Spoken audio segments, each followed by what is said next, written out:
tal? ¿Cómo está? Qué gusto saludarle. Bienvenido a Visión Académica, este programa del Sindicato de Trabajadores Académicos de la Universidad de Guadalajara.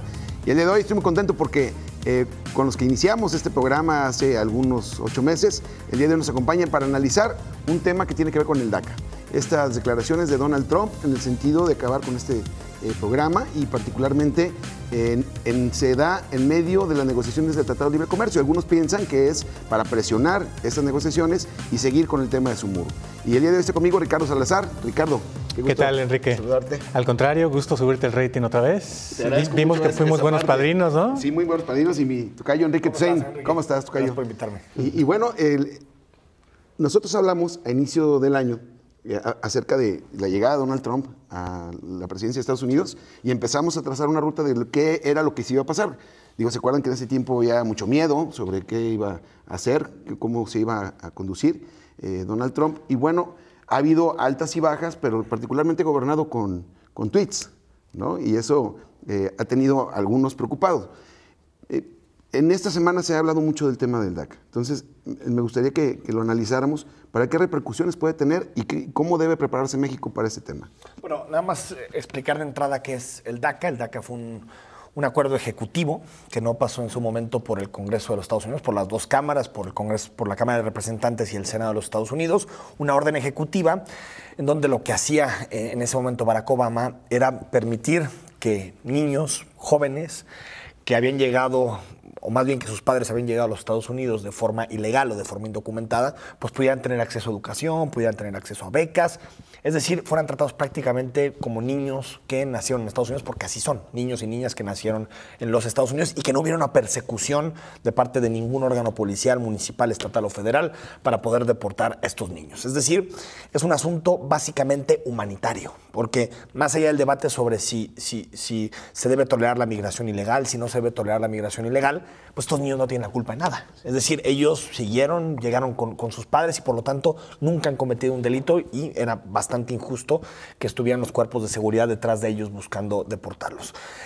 Donald Trump desde su campaña prometió esto, dijo que en cuanto tuviera posibilidades iba a terminar con el acuerdo que tiene un nombre distinto, acción diferida para los niños llegados en la infancia, algo así más o menos es el nombre del DACA. Por lo tanto, es una promesa cumplida por parte de Donald Trump a sus electores, pero me parece que es más una especie como de escape, de vía de escape en un momento en donde Trump se había dado cuenta que casi todas sus propuestas se topaban con pared. Si eran temas relacionados con evitar que algunos migrantes de ciertos países llegaran a los Estados Unidos, se había topado con pared y con los jueces. También había tenido problemas fundamentales para sacar, por ejemplo, el muro. Es decir, sus propuestas estrellas estaban colisionando con lo que es más fuerte desde mi punto de vista de la democracia de Estados Unidos, que son sus instituciones y sus contrapesos, ¿no? No ha tenido todas consigo en el interior de las cámaras, ¿verdad? No.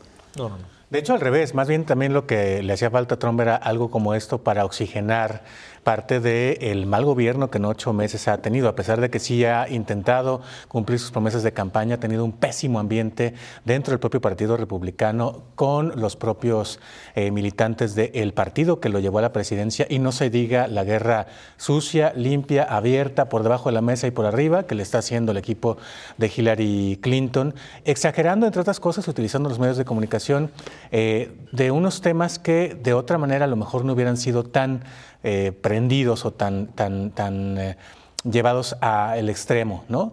Y pues a esto hay que sumarle la propia crisis que él mismo con su equipo ha tenido, al grado de que prácticamente se está quedando solo, y los hombres que él llevó a la Casa Blanca para servirle de respaldo, pues los ha tenido que ir sacando uno por uno, por, también hay que decirlo claramente, errores o tonterías que han cometido muchos de ellos. ¿Pero los ha sacado o se han salido?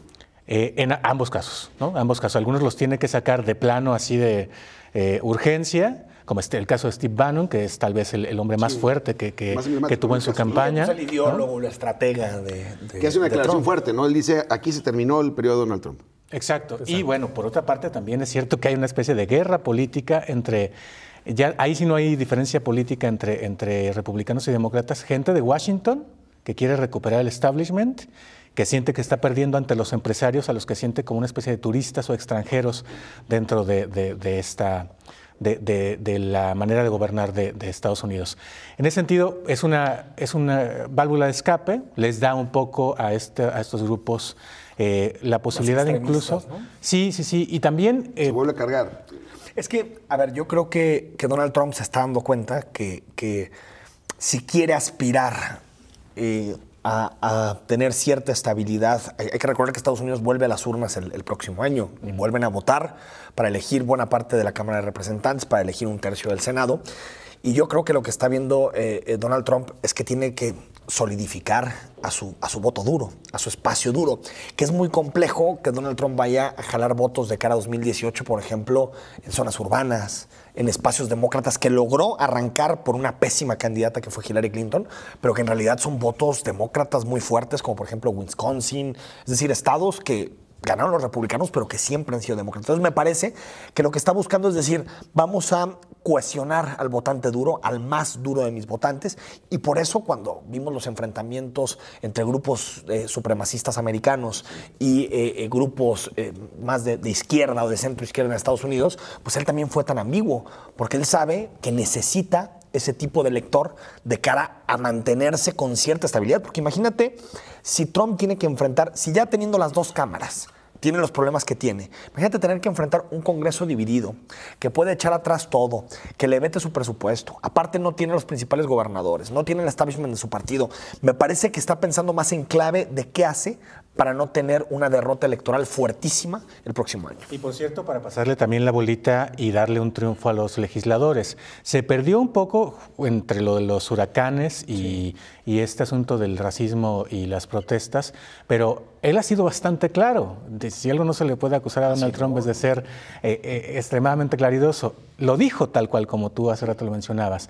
Dijo, esto lo podemos frenar, podemos cambiar el asunto de expulsar a los migrantes y, por cierto, por eso da un plazo de 6 meses. No es que sea ejecutivo inmediatamente y que diga, a ver, aquí porque Barack Obama firmó esto, yo tengo el derecho y la potestad de romperlo y mañana mismo no, o pedir las deportaciones.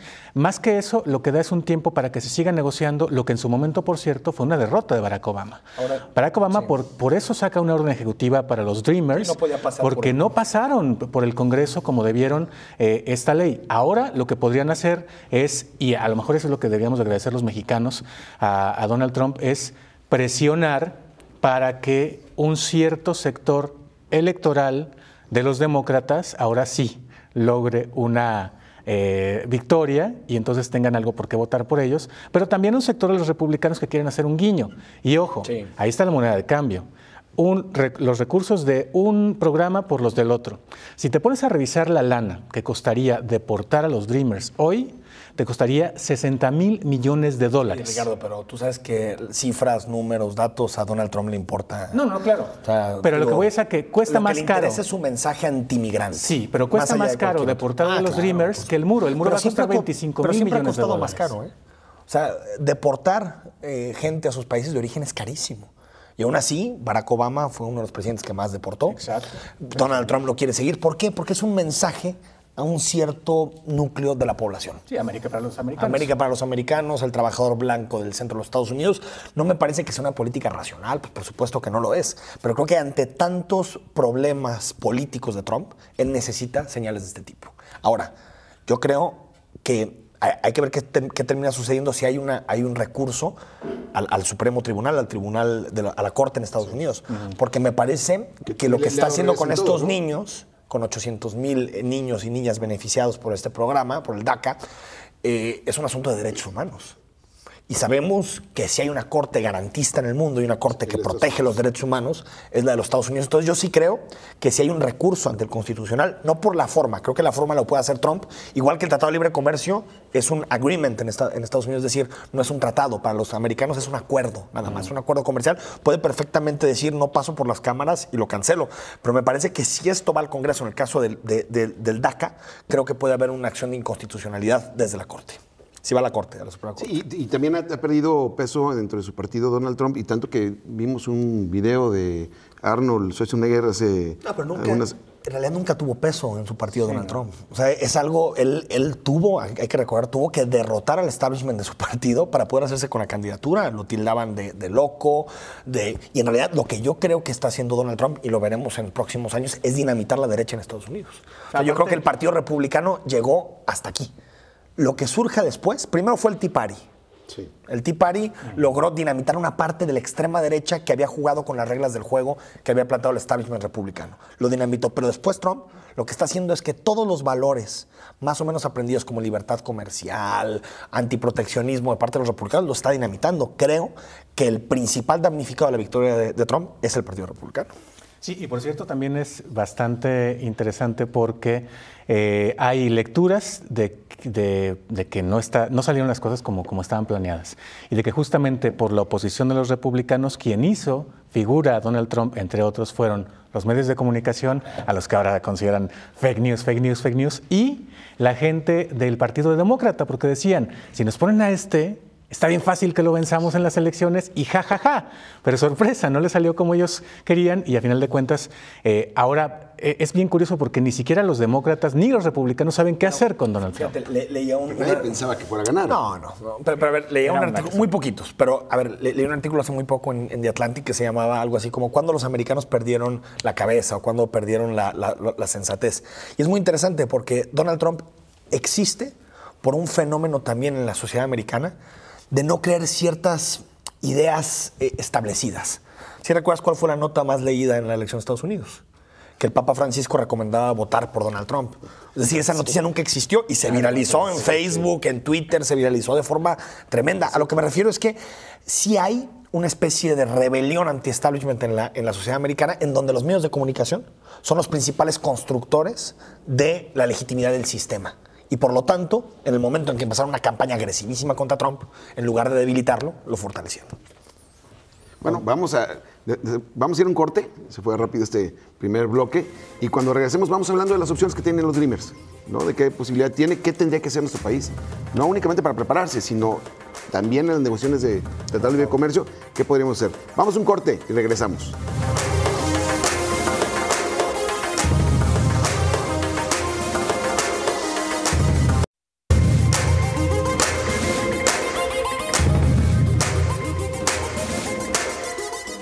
Regresamos a Visión Académica, este programa del Sindicato de Trabajadores Académicos de la Universidad de Guadalajara. Estamos platicando el día de hoy con Ricardo Salazar y con Enrique Toussaint, periodistas los dos, analistas políticos. Y bueno, antes de ir al corte, platicábamos acerca de cómo nos podemos preparar para lo que venga. Si el DACA se da en 6 meses, en 3 meses, en un año, ¿qué tendríamos que hacer como país? Pero también viendo el tema del Tratado de Libre Comercio, ¿cómo tendríamos que estar negociando este tema comercial que también tiene que ver con lo político y con lo social? ¿Quién empezaría? Hay una parte bien linda, la verdad es que, quiero ser en una parte sarcástico y en otra parte más sarcástico. La primera es, ya fue Luis Videgaray esta semana, anda en Estados Unidos a decir que tranquis. Entonces, ya teniendo la visita del canciller, yo estoy seguro que ellos se van a tranquilizar, van a cesar las protestas en contra de Trump en las calles y van a decir, hombre, ya vino el canciller a decirnos que no pasa nada. Como cada vez que el gobierno de Peña Nieto efectivamente que no pasa nada, pues es cierto, no está pasando nada, no, se cumple y todo es maravilloso. No entiende, pero bueno, no entiende, ¿no? ¿Cómo exactamente, no entienden. Pero también otra cosa que me pareció un tanto tierna es la reacción inmediata por parte de gobiernos como el de Jalisco y de algunos funcionarios listos para recibir a los Dreamers como si de verdad hubiera una serie de expulsiones. Por una parte, queriendo hacer evidentemente una especie de uso electoral de esto y de verse como sensibles cuando no hicieron nada para que no se fueran. La gran bronca es esa. Hoy tenemos 2 amenazas fuera de entornos urbanos e incluso en entornos urbanos en estados como Jalisco por los que la gente se está yendo. Por falta de oportunidades, lana y por, hay que decirlo claramente, el asunto de la seguridad. Claro. Hay comunidades en donde hay desplazados que tienen que ver con el crimen organizado, pero hay gente que también se va a ganar lo que no podría ganar aquí ni en la mejor chamba.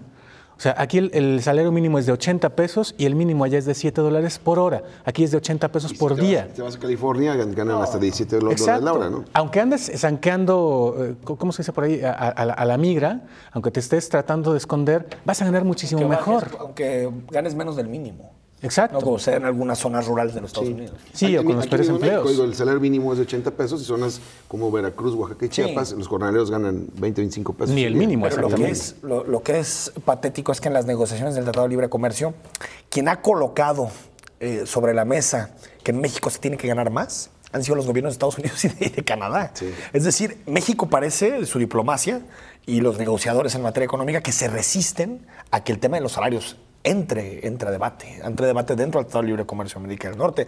Y lo que han puesto los cancilleres de economía de ambos países es que para ser un tratado entre iguales y un tratado en donde existan ciertas condiciones, los salarios en México tienen que crecer. Y es obvio, no se puede articular una región económica con esas disparidades y con esas asimetrías. Porque lo ven como un atractivo, ¿no? Que las empresas extranjeras digan, ahí voy a pagar menos por la mano de obra y por lo tanto voy a tener mayor productividad a menor costo. Es eso. Y también... Cuando realmente en tema de derechos humanos es una desventaja, ¿no? Sí, que al final, a ver, yo creo que el hecho de que en América del Norte existe un país con tanta asimetría económica como México con relación a los dos del norte, también ha favorecido que tanto canadienses como americanos puedan mantener un nivel de vida que tal vez en ciertos productos no los pudiera tener si ellos hicieran sus propios productos. Es decir, si en Canadá se fabricaran los coches, costarían carísimos los coches porque el costo por hora en materia laboral es altísimo. Es decir, como siempre, este tipo de cosas tiene, pues sí, cuestiones negativas, que ciertas empresas se van de esos lugares porque no pueden pagar algunos salarios, pero también cosas positivas, que es que el consumidor americano puede seguir comprando autos a precios que no los puede comprar, por ejemplo, en Europa, ¿no? Por decir algo.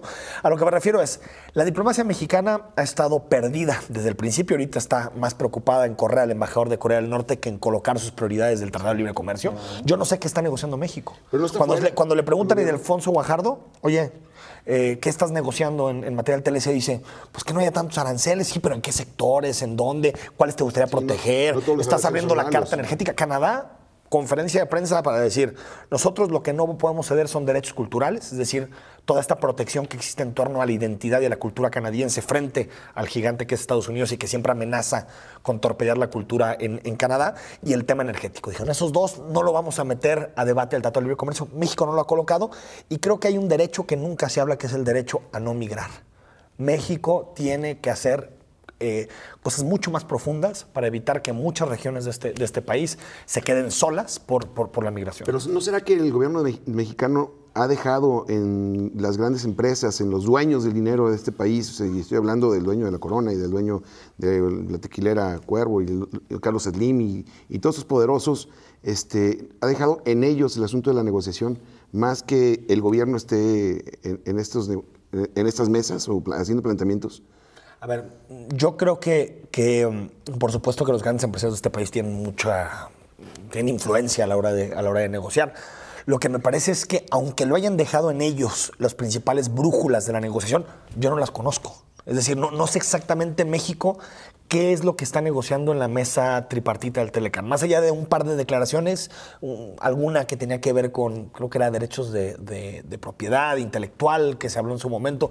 Realmente no sé qué está negociando México, pero lo primero que tendría que poner en la mesa, desde mi punto de vista, es los salarios.